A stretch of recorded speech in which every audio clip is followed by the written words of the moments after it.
Hello everyone, welcome back to my channel, Ramir Boulder. Ang video po natin ay tungkol sa mag-asawang kontraktor na sina Curly at Sara Diskaya. Nasa DOJ po ngayon. Alamin natin kung bakit. Mainit na balita, nasa Department of Justice ngayon ang mag-asawang kontratistang sina Pacifico Curly at Sara Diskaya. Para po yan sa hinihiling nilang witness protection dahil sa mga banta umano sa kanilang buhay.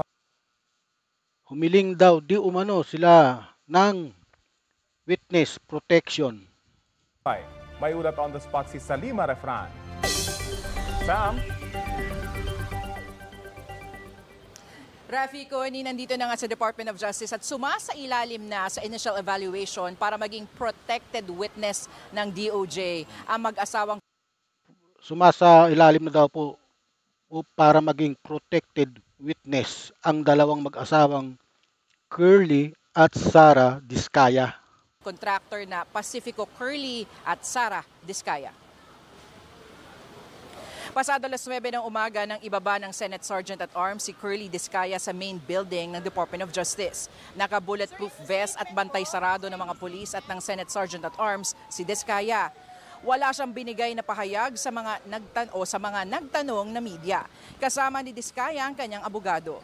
Bandang alas 10:30 naman dumating si Sara Diskaya. Nakakap at naka-face mask si Ginang Diskaya nang nakayuko at nagmamadaling pumasok sa DOJ. Mismong si Justice Secretary Jesus Crispin Remulla ang nangunguna sa evaluation ngayon sa mga Diskaya bilang Chief Implementer ng Witness Protection Program o WPP. Isinumite na ng mag-asawa ang kanilang mga affidavit na magiging bahagi ng pagsusuri. Ayon kay DOJ spokesperson, Assistant Secretary Miko Clavano, pangunahing aalamin ang katotohanan at kabuuan ng kanilang mga salaysay sa Aalamin daw po ang kabuuan ng kanilang ang katotohanan, ang kanilang salaysay. Ang mag-asawang Pacifico at Sara Diskaya ay nasa DOJ po ngayon dahil sa kanilang pagkakasangkot sa issue ng maanumalyang flood control project. At sila po ay nag-apply na sumailalim sila sa Witness Protection Program. Ang DOJ po ay nag-iimbestiga rin sa kanilang kaso na may posibilidad na sila ay maging state witness depende sa bigat ng kanilang testimonya. Gayunpaman, may kondisyon ang DOJ sa kanila. May kondisyon po ang DOJ na kailangan munang ibalik ng mag-asawa ang perang kinita. Papayag kaya ang Diskaya doon na ibalik nila yung mga perang kinita nila sa manumalya? Pero kung ang kapalit naman ay kapayapaan, kung kapalit ay kanilang protection, balik ko na lang. Kasi basta't yung mga illegal na nakuha nilang pera, ibalik nila. Pero yung legal, wag nilang ibalik yun. Kasi legal yun eh. Ang pinapabalik lang po yung illegal na nakuha nila.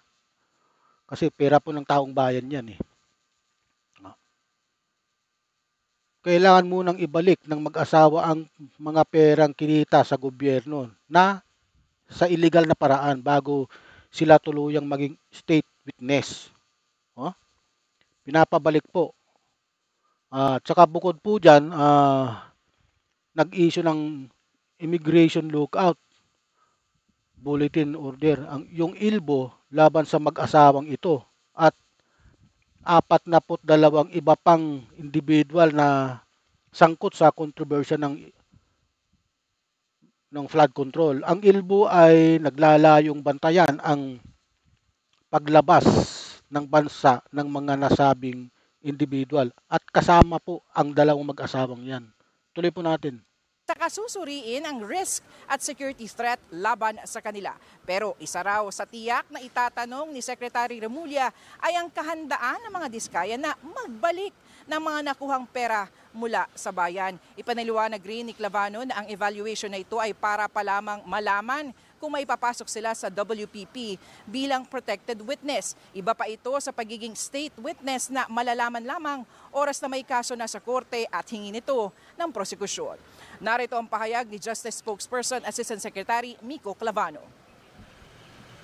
First of all, we will check if the affidavits are truthful, genuine, authentic, complete.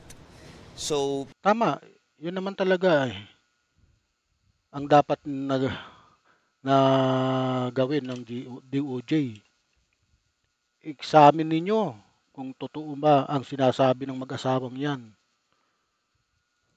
pag pumasok po dun sa criteria na yon, then we can now determine the risk that they are facing. Whether or not they are being threatened, intimidated. Protection is a privilege. Kaya at any given time, if the truthfulness is attacked, or we find out that there are statements meant to derail or distract the investigation, that privilege can be taken away as well.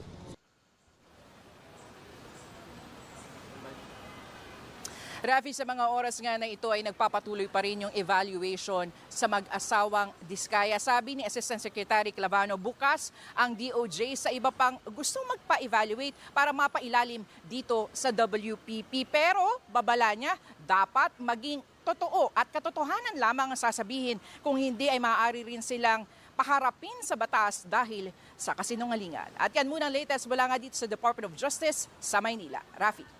Dapat talaga yung katotohanan ang sabihin ng mag-asawang yan. Kung ano man yung nakuha nilang pera sa illegal na paraan, ibalik nila. Kung gusto talaga nilang mapasailalim sa Witness Protection Program, ay kalimutan muna nila yung karangyaan para mapasailalim sila sa WPP. Yun naman talaga ang hinahangad ng bawat akusado. Kagaya nito, naawa ako sa mag-asawang ito, sa totoo lang. Kasi mukhang nagamit sila ng mga politiko at mga opisyalis ng DPWH. Kung maalala nyo po, yung pangyayari nun kay Napoles, parang ganito rin. Hindi na talaga tayo nagbago. Paulit-ulit na lang, pabalik-balik na lang tayo sa mga ganitong sitwasyon. Alright, ano po ang inyong opinion? Huwag niyo pong kalimutang mag-like and subscribe sa aking channel. Thank you, thank you, thank you.